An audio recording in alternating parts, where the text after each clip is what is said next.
For several years I've been very interested in Zimbabwe, because Robert Mugabe is pretty much the only African leader trying to totally dislodge white power in Africa. A little history lesson on Zimbabwe. White supremacy came to Zimbabwe starting with the genocidal lunatic Cecil Rhodes. The country was then renamed Rhodesia. As usual, white power attempting to erase a people by trying to rename them, since names link us to a specific time, place, and culture. About the only thing that remains of Cecil Rhodes today is the so-called Rhodes Scholarship. Many presidents and so-called white liberals have gotten it and are proud of it. The Zimbabwean people did to Cecil Rhodes what all Africans do. They fought him until they won. But, as so often happened, after the Europeans lost power, they may have lost the war, but they won the peace. In Uganda, the British installed Idi Amin to be their puppet and protect their interest, which he did, until he eventually became more willful than they were willing to allow. He tossed out the Asians and denounced the whites. They've claimed, with hardly any evidence, that he murdered thousands, hundreds of thousands, possibly millions. Of course, not a single word of this is true, but it's been repeated so often that people have bought into it. In Kenya, the Brits had no problem letting their hand-picked puppet, Daniel Moi, run things for over 20 years, and when the people eventually barred him from running again, he passed the torch, or rather the knife, to yet another white stooge, Mwai Kibaki. I don't think I have to tell you that South Africa's first black president was himself hand-picked by the very whites whom his so-called Truth Commission has arbitrarily decided to exempt from any and all prosecutions. Anyway, Robert Mugabe was a good little white boy for a while, doing as he was told, securing and protecting white interests. He killed anyone who threatened his rule, and the Brits had no problem with it. After all, he didn't touch the land they had stolen, nor was he interfering with their stealing Zimbabwe's minerals. They loved Mugabe back then. Ah, but they're singing a different song now. To hear the good white folks tell the story today, they sound like the police chief in the movie Casablanca, simply shocked to learn that Mugabe had committed ghastly acts of violence against people back when they were giving him praise and adulation. The knighthood. Foreign Secretary, do you believe he should be stripped of his knighthood? Well, I was horrified to find out that Robert Mugabe had a knighthood. You didn't know?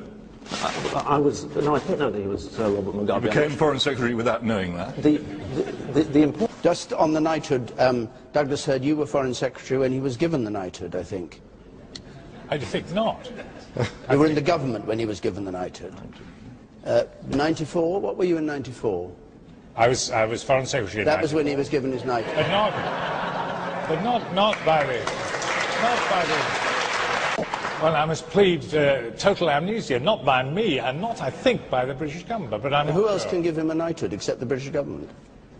I simply do not know the answer to that. But what I was going to raise was that he was known when he got that knighthood, whoever gave it to him, the British government or I can't think of any other government that could give it to him, it was known already by them that he had massacred 20,000 people in Matabeleland with North Korean trained armies in the 80s. Why was he ever given a knighthood? He hosted a Commonwealth conference, and conceivably it might have been in recognition of that. The Queen went there. He was, I don't say in good standing, but he was a member of the Commonwealth alongside a lot of other people whom we disapprove of. Of course you did. That's right. Robert Mugabe is actually Sir Robert Mugabe, a knight of the British Empire. So, if Mugabe was a loyal wannabe white boy, what changed? Under immense pressure from the African people, he eventually became dissatisfied with being the whites' lackey and decided to start taking back his people's land. This is where the British and the Americans declared war on him. The main cheerleaders against Mugabe has been the BBC, the British news outlet through whom the world has gotten its news about Zimbabwe for the last 30 years. They've accused him of everything but the Jewish Holocaust.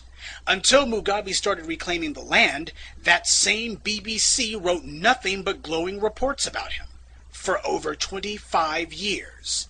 But the instant he started taking back the land, they've had nothing but scorn. In order to make it clear how evil Mugabe is, the white media decided to manufacture a hero in their little drama. They chose the MDC, the so-called Movement for Democratic Change. The MDC was started in the late 1990s, back when Mugabe was still carrying water for the whites. The MDC didn't want whites out of power.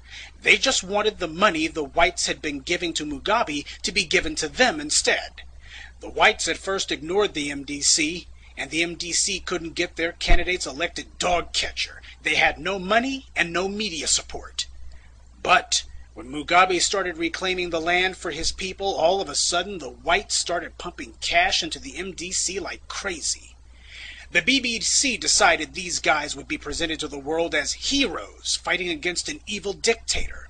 Of course, they never tell anyone that the only thing the MDC is fighting for is for whites to keep the land they've stolen. No economic policy, no agricultural policy, no educational policies. The MDC's entire political platform can be summed up in 7 words. Don't touch the land the whites stole. Mugabe is called a racist, but the BBC never once has shown the world just who the men who run the MDC are. Men like Ian Kay, a domestic terrorist charged with numerous counts of inciting violence. And this guy is a member of the MDC and is now a Zimbabwean parliamentarian. In a country where whites are only 1% of the population, how is it possible that this guy can be a member of the parliament? Because he's one of the racist white thugs who was running the place during colonialism. He's used the money he stole to engineer a place for himself in the government of a country he shouldn't even be in. Idiots like Morgan Chirangi are only puppets. It's bastards like Kay who actually run the MDC. Chirangi does what they say. But back to the whites' PR war against Mugabe last year. Realizing they couldn't pull in Iraq and gin up a quickie excuse to invade, because everyone would recognize it as recolonization, the whites in London decided to take out sanctions instead. And when that didn't work, they asked the US to do the same. The president at that time, W, gladly obliged. Pay attention, because what comes next is crucially important. The US's very first move was to freeze credit against Zimbabwe. I'm sure you've heard the term credit freeze the last 10 months. It's a credit freeze by the World Banks that has brought the U.S. to its knees, destroyed the housing market, and caused a global economic catastrophe. I highlight that so you can understand how important credit is to a national economy, even the U.S.'s. The U.S. still has working farms, working factories, and a service sector, but credit alone has caused nearly 10% unemployment in only a few months. This is what the Brits and Americans did to a country with nowhere near the financial resilience of the United States. This was when Zimbabwe's economic troubles started, not during the land reclamation. Neither the BBC nor any other part of the white media has told this story. But you're about to hear it now. They instead talk about Zimbabwe's economic woes, and they always talk about the whites being forced off the land they stole. Check it out for yourself. Whenever Zimbabwe is mentioned, without exception, the article or news broadcast will talk about supersonic inflation and then immediately talk about the poor, downtrodden whites who the mean old Mugabe is pushing off the land. This is done in order to create a false association in your mind between Zimbabwe's economic problems and whites being evicted from the land they stole, even though Zimbabwe's problems are not at all related to the land reclamation program, rather the freezing of credit, financial assistance, and assets carried out by the U.S. on the behalf of Britain. They also keep talking about the farms, like the whites are just Farmer Joe working to feed the Africans. Let's get one thing straight. The Africans were no better off food-wise before Mugabe started taking the land back. The main people who benefited from the white so-called farmers in Zimbabwe were the whites in South Africa. The Africans have never had full bellies off of whites owning the farmland. But that's the way propaganda works. They want you to think that reclaiming the land has caused massive starvation, when it hasn't. The sanctions have hurt Zimbabwe, not land reclamation. And the BBC is not a neutral observer in all this. They are a zealous advocate for the whites. As far as the BBC is concerned, hey, we stole that land fair and square. Now, how is it that they can get away with these lies? Because we, as black people, do not ask about it. This is why the white media will do interviews with the bootlicks in the MDC, but nobody thinks it strange that not one member of Mugabe's government has been interviewed.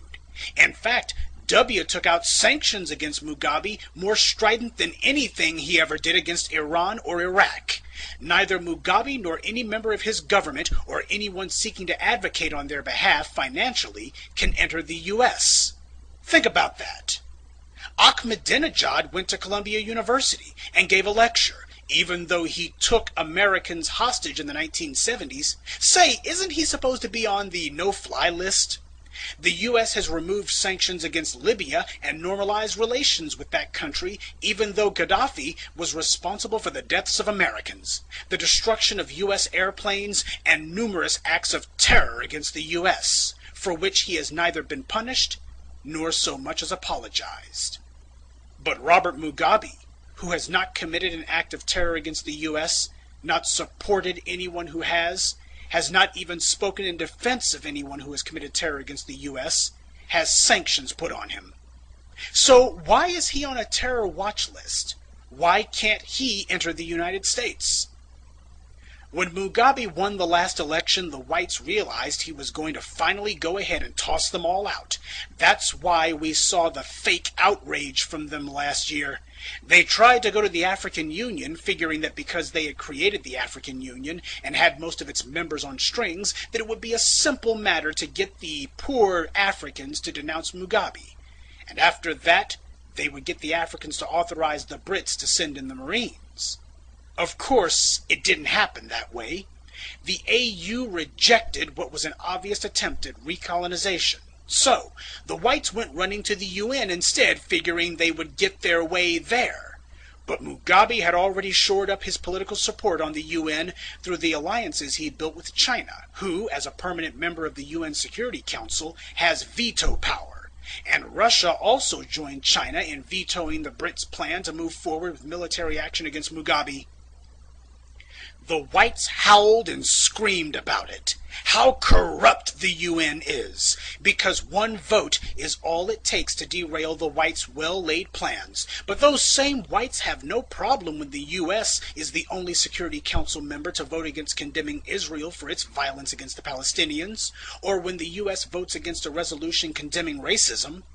Zimbabwe is a small, poor, weak country. But even so, Mugabe has outfought and outthought the Euro clowns every step of the way. It just goes to show, anyone who says you can't beat the whites at their own game never tried. This is why the white media can't get enough of hating the man. To them, he's like O.J. Simpson times a million. Every day they see him, they have to look at a black man who has shown the world that whites can be kicked around, punched around, beat around, thrown off the land they stole, forced to give back the money they robbed the world of, and that if the non-white world bands together, even the U.S. can't do a damn thing about it. It is the single most dangerous example of defiance toward white power that the modern world has ever seen. But most blacks don't even know that it happened. What happened to Africa under white rule was the same thing you see today, a relentless PR war to convince the world the Africans were primitive savages and they'd be better off with whites in charge. They can't force the issue, so they need to use the last bastion of white power, the media, to fool people into coming to that conclusion on their own. This is why they cannot allow Mugabe's people into the country, why no reporters will talk to him, and why they must demonize him day and night. Mugabe represents the greatest threat to white power the world has ever seen in the modern age. He's no Nelson Mandela, no stooge. He's a man, a black man, standing on his own 2 feet. No, I don't forgive the thousands of lives Mugabe took, but as it stands, he is fighting for the right thing now. I wouldn't build him any monuments, nor would I praise him. But it's not Mugabe I care about. It's Africa. So I support what he's doing. Because it's way past time somebody had the guts to. This is why President Obama extended, yes, you heard me right, extended the sanctions W took out against Zimbabwe. That's right. Obama is carrying out the whites' orders. And he has no problem letting Zimbabwe's government leaders into the country just so long as they're leaders that the whites approve of. If the whites were really so concerned about electoral fraud and election-related violence in Africa, why haven't they said a word about Kenya? Because at the same time we saw whites working themselves into a lather because some white troublemakers said their votes didn't get counted, in Nairobi, the British-backed dictator was busy killing over 1,000 of his fellow Kenyans and displacing tens of thousands more. Just so you know, even the most outrageous death tolls Mugabe has been accused of in 2008 only came to 130 at most. And that's from the opposition party, who I'm sure had no incentive to lie. All the world press talked about the real massacre going on in Kenya, the real barbarity taking place by the British hand-picked stooge in Nairobi. But for some reason the BBC didn't hear a word about it. The British government didn't go to the African Union and demand that their hand-picked puppet Kibaki be denounced, and they sure as hell didn't go to the UN either. 2 disputed elections, claims of governmental violence in both cases, but one saw the death toll reach astronomical heights, while in the other case the casualties were negligible. Yet who did the whites choose to go after? See, it's never been about land or human rights. Since when have the Euroclowns ever cared about that anyway? It's always been about supporting and maintaining white power. Mugabe has shown the world that even the poorest of nations can overthrow white control if they have leaders committed to it. Every African on the planet needs to be watching this one.